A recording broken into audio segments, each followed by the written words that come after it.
F hub వారి పియాన్ ద ఫ్లీ గచ్చిబౌలిలో డిసెంబర్ 15న రాహుల్ సిప్లిగంచే Oscar range live concert. For booking contact. Welcome to Suman TV. Allu Arjun ఎప్పుడైతే చెంచల్గూడ జైల్లోకి అడుగు పెట్టాడో ఆయన అడుగు పెట్టిన సరిగ్గా 30 నిమిషాల్లోపే హైకోర్టులో ఆయనకు మధ్యంతర బెయిల్ మంజూరైంది. హైకోర్టు చాలా స్పష్టంగా చెప్పింది, అల్లు అర్జున్ కూడా సామాన్య వ్యక్తిలాగే ట్రీట్ చేయాలి, అతనికి కూడా జీవించే హక్కు ఉంది, సామాన్యుడికి వర్తించే మినహాయింపులన్నీ అల్లు అర్జున్కు కూడా వర్తిస్తాయని చెప్పి హైకోర్టు జడ్జి చాలా స్పష్టంగా వ్యాఖ్యానించారు. హైకోర్టులో అల్లు అర్జున్ 3 రోజుల క్రితమే క్వాష్ పిటిషన్ వేశారు. ఈ తొక్కిసలాటకు తనకు సంబంధం లేదని చెప్పారు. అంతేకాదు సంధ్యా థియేటర్ హైకోర్టులో చాలా విభిన్నమైన వాదన జరిగాయి. అల్లు అర్జున్ లాయర్కి పోలీసుల లాయర్కు మధ్య చాలా బాగా 2 గంటల పాటు వాదన జరిగి ఈ వాదనలో చాలా స్పష్టంగా అల్లు అర్జున్ లాయర్ చెప్పారు, హైకోర్టు మేము సంధ్యా థియేటర్కు వస్తామనే విషయాన్ని పోలీసులకు చెప్పాము అని చాలా స్పష్టంగా వాదించారు. మొదటి నుంచి మనం అల్లు అర్జున్ కేసులో చూస్తే ఇదే ముఖ్యమైన పాయింట్. పోలీసులకి ఇన్ఫర్మేషన్ ఇవ్వలేదు, సంధ్యా థియేటర్ యాజమాన్యం కూడా పోలీసులకు సమాచారం ఇవ్వలేదు, కాబట్టి మేము సెక్యూరిటీని అరేంజ్ చేయలేదు. అల్లు అర్జున్ చెప్పకుండా సంధ్యా థియేటర్కి వచ్చాడు. అల్లు అర్జున్ ఒక్కడే రాలేదు సంధ్యా థియేటర్కి. ఇక్కడ ఇంకొక పాయింట్ ఉంది మనం మాట్లాడుకునేది ఏంటంటే, సంధ్యా థియేటర్కి ఆ రోజు సినిమా చూసేందుకు అల్లు అర్జున్, ఆయన కుటుంబ సభ్యులు స్నేహారెడ్డి, అట్లా ఆయన భార్య స్నేహారెడ్డి, అలా మామ వచ్చాడు, అట్లాగే ఆయన పిల్లలు వచ్చారు, అట్లాగే హీరోయిన్ కూడా వచ్చింది. ఈ విషయాన్ని మనం మర్చిపోతున్నాం. వీళ్ళెవరిపైన కాకుండా ఓన్లీ A11 ఈ కేసులో అల్లు అర్జున్ని అక్యూజ్డ్ 11లో పెట్టారు. సో అల్లు అర్జున్ ఏం చేశారంటే, ఈ తొక్కిసలాటకు నాకు సంబంధం లేదని 3 రోజుల క్రితమే హైకోర్టులో క్వాష్ పిటిషన్ వేశారు. ఆ క్వాష్ పిటిషన్ ఇవాళ హియరింగ్కి వస్తుంది. హియరింగ్కి వచ్చే రోజే ఉదయం పోలీసులు వెళ్ళి చిక్కడపల్లి పోలీసులు వెళ్ళి అల్లు అర్జున్ని అరెస్ట్ చేశారు. పోలీసులు వాదించే వాదన ఏంటంటే, అల్లు అర్జున్ సంధ్యా థియేటర్కి వస్తున్నారనే సమాచారం మాకు లేదు అన్నారు. మొదటి నుంచి చూస్తూ ఉన్నాం. చిక్కడపల్లి పోలీసులు ఆ రోజు ఏసీపీ ప్రెస్ మీట్ పెట్టి మరి చాలా స్పష్టంగా చెప్పారు, అల్లు అర్జున్ సంధ్యా థియేటర్కి వస్తున్నారనే సమాచారం మాకు లేదు అని చెప్పారు. కానీ మనము లెటర్ చూసాం ఇప్పటిదాకా. ఒక లెటర్లో చాలా స్పష్టంగా సంధ్యా థియేటర్ యాజమాన్యం పోలీస్ స్టేషన్కి వెళ్ళింది, చిక్కడపల్లి పోలీస్ స్టేషన్కి. డిసెంబర్ 4వ తేదీన అంటే 2వ తేదీనే రిక్వెస్ట్ పెట్టింది.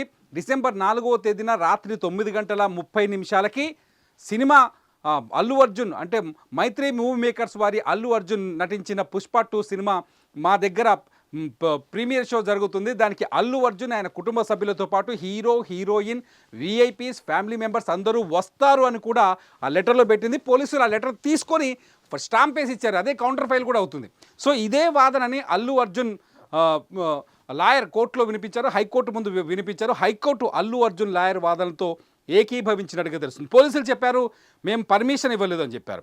ఈయన సంధ్యా థియేటర్ యాజమాన్యం పర్మిషన్కి అప్లై చేసిందని అల్లు అర్జున్ తరఫు న్యాయవాదులు వాదిస్తే పోలీసులు ఏం చెప్పారు, మేము పర్మిషన్ ఇవ్వలేదు కాబట్టి అల్లు అర్జున్ రాకూడదు ఎక్కడికి అన్నట్టుగా పోలీసులు వాదించారు. మొత్తానికి పోలీసుల వాదన బలహీనపడిందనే చెప్పాలి హైకోర్టులో.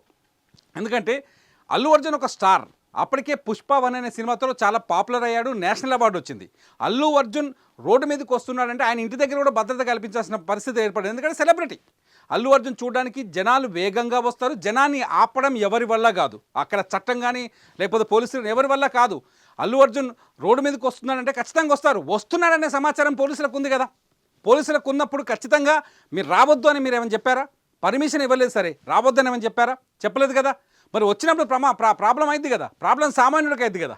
సో ఇదే వాదన హైకోర్టులో దాదాపు 2 గంటల పాటు జరిగినట్టు తెలుస్తుంది. హైకోర్టుకి అల్లు అరవింద్ వెళ్ళారు, దిల్ రాజు వెళ్ళారు, చాలా సెలబ్రిటీలంతా హైకోర్టు దగ్గరికి వెళ్ళారు. ఈ కేసు పైన వాదోపవాదాలు జరిగిన తర్వాత అల్లు అర్జున్కి మధ్యంతర బెయిల్ మంజూరైంది. విచిత్రంగా మనం ఉదయం నుంచి చూడొచ్చు, ఉదయం 12:15 డ్రామా స్టార్ట్ అయింది. ఉదయం 12:15 చిక్కడపల్లి పోలీసులు జూబ్లీస్లో ఉన్న అల్లు అర్జున్ ఇంటికి వెళ్ళారు. అక్కడికి వెళ్ళి అల్లు అర్జున్కి ఇంట్లోకి నేరుగా వెళ్ళిపోయి అతన్ని అదుపులోకి తీసుకున్నారు, కిందకి తీసుకొచ్చారు. అల్లు అర్జున్ అసహనం కూడా వ్యక్తం చేశారు. ఇలా ఎలా వస్తారు, నోటీస్ ఎందుకు ఇవ్వలేదని అడిగారు. ఇదే విషయాన్ని కోర్టులో కూడా ప్రస్తావించారు. అల్లు అర్జున్ తరఫు లాయర్ కోర్టులో కూడా ప్రస్తావించారు. నాంపల్లి కోర్టులో జరిగిన వాదనలో కూడా అల్లు అర్జున్ లాయర్ ప్రస్తావించారు. సో ఎలా వస్తారు, నోటీస్ ఎందుకు ఇవ్వలేదని అడిగారు. నోటీస్ ఎందుకంటే నేను పారిపోతానని చెప్పలేదు కదా. ఇంకోటి ఈ కేసులో A11 ఇప్పటికే పోలీసులు చెప్తున్నారు, ఇందులో 7 మందిని అరెస్ట్ చేశాము, ఈ తొక్కిసలాట కేసులో 7 మందిని అరెస్ట్ చేశామని చెప్తున్నారు. A11గా ఉన్నాడు అల్లు అర్జున్. సో నేను పారిపోతున్నాను చెప్పలేదు కాబట్టి నాకు నోటీస్ ఇస్తే తప్పేంటి అని చెప్పేసి. సో అల్లు అర్జున్ని 12:15 ఆయన ఇంటికి కిందికి తీసుకొచ్చారు. అక్కడ నుంచి అరవింద్ వచ్చి పోలీసులతో మాట్లాడే ప్రయత్నం చేశారు. అల్లు అరవింద్ మాట్లాడని ట్రై చేసినా కూడా వినలేదు.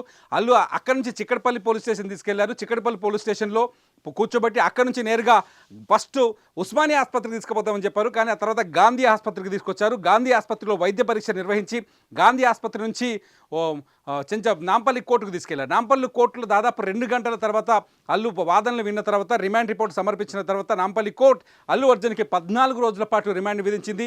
డిసెంబర్ 27వ తేదీ వరకు అల్లు అర్జున్ జైల్లో ఉండాల్సి వచ్చింది. ఇవాళ శుక్రవారం సాయంకాలం వరకు కోర్టు కొనసాగుతుంది. రిమాండ్ విధించింది కోర్టు, నాంపల్లి కోర్టు. ఈలోపు అల్లు అర్జున్ జైలు లోపలికి కూడా వెళ్ళిపోయారు. రిమాండ్ విధించిన తర్వాత అల్లు అర్జున్ని నాంపల్లి కోర్టు నుంచి చెంచల్గూడ జైలుకి తీసుకొచ్చారు భారీ భద్రత మధ్య. అల్లు అర్జున్ జైలు లోపలికి వెళ్ళిన తర్వాత ఈ సైమల్టేనియస్గా హైకోర్టులో కూడా క్వాష్ పిటిషన్ పైన వాదనలు జరగడంతో హైకోర్టు మధ్యంతర బెయిల్ మంజూరు చేసింది. అల్లు అర్జున్ ఇవాళ జైలు నుంచి రిలీజ్ అవుతారనేది మనకు అర్థమవుతుంది. ఇప్పటికున్న సమాచారం మేరకైతే అల్లు అర్జున్ జైల్లోకి వెళ్ళిన 30 నిమిషాల్లోపే ఆయనకు బెయిల్ మంజూరైంది. మొత్తంగా పుష్ప సినిమాలో కూడా ఇన్ని ట్విస్టులు ఉండవేమో. మొత్తానికి అల్లు అర్జున్ అరెస్ట్, ఆ తర్వాత రిమాండ్, ఆ తర్వాత హైకోర్టులో బెయిల్, ఇదంతా ఒక సినిమా చూసినట్టుగా అనిపించింది ఇవాళ. అల్లు అర్జున్ ఫ్యాన్స్ పొద్దుటి నుంచి ఆందోళనలో ఉన్నారు. అల్లు అర్జున్ బంధువులు, మిత్రులు కావచ్చు, అందరూ ఆందోళన ఉన్నారు. మెగాస్టార్ చిరంజీవి విశ్వంబర షూటింగ్ వదులుకొని వచ్చేశారు. దగ్గుపాటి రానా వచ్చారు, దిల్ రాజు వచ్చారు, ఇతర సినిమా యాక్టర్లు అందరూ అల్లు అర్జున్ ఇంటికి చేరుకున్నారు. ఆఖరికి పవన్ కళ్యాణ్ కూడా ఆంధ్రప్రదేశ్ నుంచి హైదరాబాద్కు బయలుదేరారు. ఇదంతా జరుగుతున్న టైంలో కొంత ఆందోళనకర పరిస్థితులు. రాత్రికి అల్లు అర్జున్ చెంచల్గూడ జైల్లో ఉండాల్సి వస్తుంది అనుకున్నారు. ఇవాళ రాత్రికి ఒకవేళ హైకోర్టు మధ్యంతర బెయిల్ మంజూరు చేయకపోయి ఉంటే ఇవాళ నైట్కు ఆయన చెంచల్గూడ జైల్లో ఉండాల్సి వచ్చేది. రేపు నైట్ అక్కడే, ఎల్లుండి నైట్ అక్కడే, సోమవారం వరకు కానీ బెయిల్కి అవకాశం దొరికేది కాదు. మొత్తానికైతే కథ ఊహించని మలుపులు తిరిగింది.